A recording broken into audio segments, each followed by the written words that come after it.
And joining us right now is Amanda Obdam สวัสดีค่ะสวัสดีค่ะสวัสดีค่ะ So you must be really busy during your quarantine. When I came back and I knew I had to do a 2 weeks quarantine, I thought, I'm gonna have so much time to do nothing. But once I finally got here, that's not the case at all. I've been doing a lot of online interviews, the new normal, and it's really been keeping me busy. So how many interviews you did so far? A lot. I've done so many. Some days it's as much as 4-5 interviews per day. Wow. And it depends. Okay. It really depends on the day. I think I might have done maybe 15, 20 so far, but I really enjoy them. And I feel like because I am in here alone, it gives me joy to really go online and speak to people. Okay, before we go to anything else, I want to ask you a little bit about your introductory video in the Miss Universe stage. There was a picture you do so many things. One of them were you on the NSP board paddling in the ocean. Do you know that NSP board is actually manufactured in Thailand? The board that I was paddling in Yeah. the video?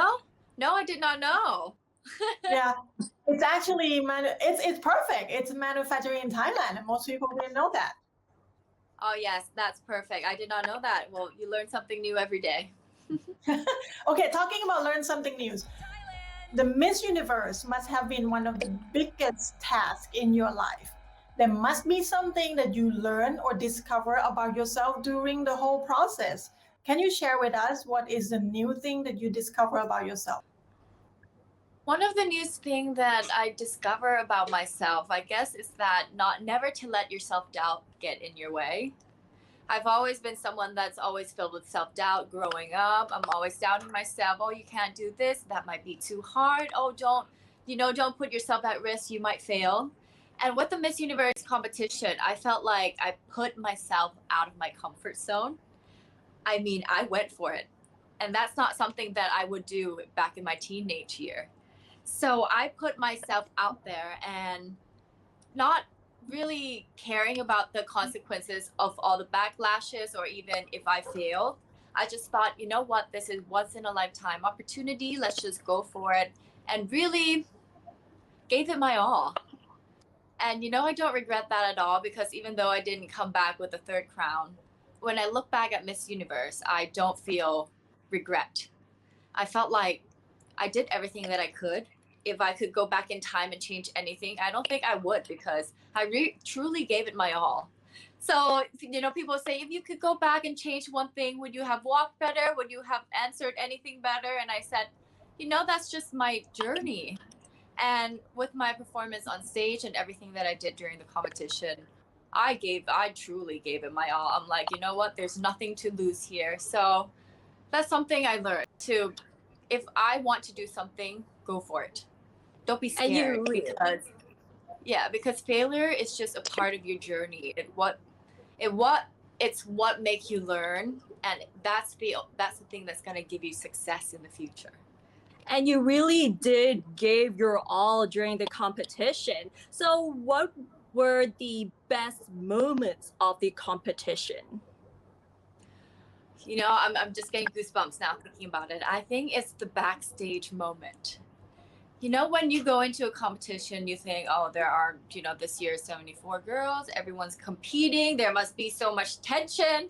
But when I got there, that wasn't the case at all. And with the COVID situation going around, every girl was just so grateful to be there. I talked to many girls and they said, Amanda, I didn't think that we would even be here.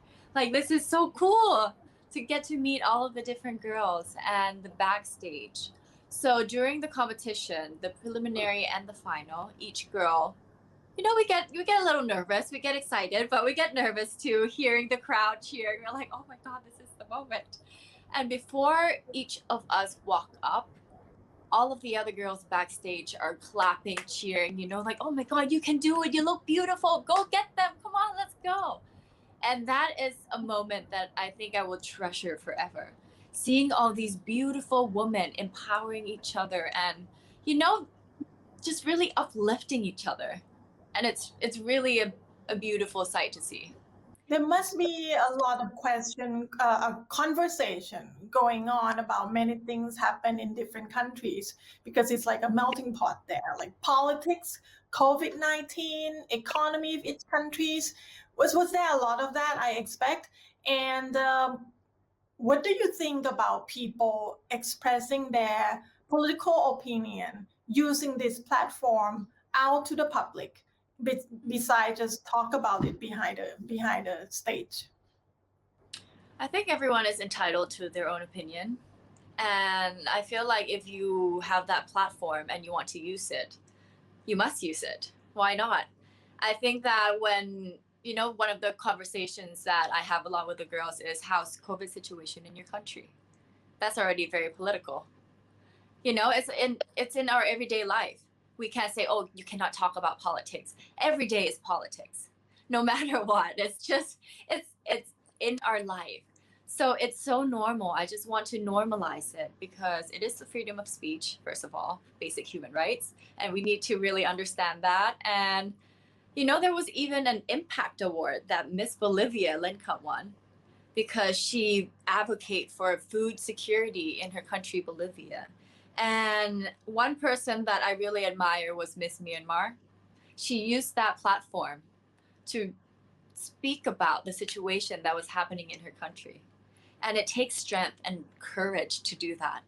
And we need to normalize it. That's my opinion. It's normal. Exactly. Yeah. And there was one question that was given to the top 5 finalists, and I remember it was Miss India, right, that got the question whether they should lock down or open the borders. If you had to answer that question, what would it be? If I had to lock down or open the border, first of all, I would lock the country down as soon as possible. I know that there are many debates about the economy situation in each country. But one of the things I would have to say is lock the country down and take the health of the people as the most important thing, an important situation, and make sure that the people in your country are safe. Because without them, let me tell you that without them, the economy cannot grow and move in a forward direction if there's no one alive in your country. And I think that's the sort of the way that I would answer the question. Lock the country down, open it as soon as possible, because without people, nothing can grow. So talking about traveling, lockdown, open or close the country during the pandemic, Phuket is your hometown and it's getting ready to welcome back tourists in that town. They have the project called Sandbox that they will open to vaccinated tourists without quarantine on July 1st. What is your opinion on that? Do you think Phuket is ready for that, or do you think they should wait and see a little more? Is Phuket ready for that? Well, what I have to say is before going into the competition, I had the opportunity to go back to Phuket to see my family before I leave. And it was a very sad sight to see. I grew up on Patong Beach, one of the most touristic beaches on the island. And it was almost a ghost town. People are struggling to even get food, to find money for food. So I think that because Phuket is an island that relies so much on the tourist industry, I think that it is time for them to open up. They are trying really hard. They've been struggling for years. And I have friends that, have hotels or have a massage parlor, and they're saying that they've struggled so much. They are struggling to find income to pay their workers. And I think that 70% of Phuket people have been vaccinated. I think that is a very high number, and I'm very hopeful for them. I'm very hopeful for Phuket and for the tourist industry. And I'm sure that, the pandemic, all the world are really struggling with it. I'm sure that they're going to have rules and regulations there in place to make sure that they handle the whole situation as best as possible. Now let's talk about your big campaign. Have you listened? What's next for Have You Listened right now? Do you have a big activities, a big project, or something about it coming up soon? Well, with my Have You Listened campaign, I've done 2 workshops, and It is a campaign that advocates for mental health and raise awareness on the importance of listening, because being someone that had experience with mental health issues myself, for the future, I see it growing. And, the ultimate goal is to erase all stigmatization that surrounds mental health, because we have to say that in Thailand, that's still a very big issue. We still call someone with mental health issues crazy. And that's something that I want to get rid of. I want people to realize and see that, no, they are just sick. They are just patients and they really need our help. And to really listen to one another, because we never know who might be asking for help. To listen to one another as human being with empathy, with compassion, and listen with your heart.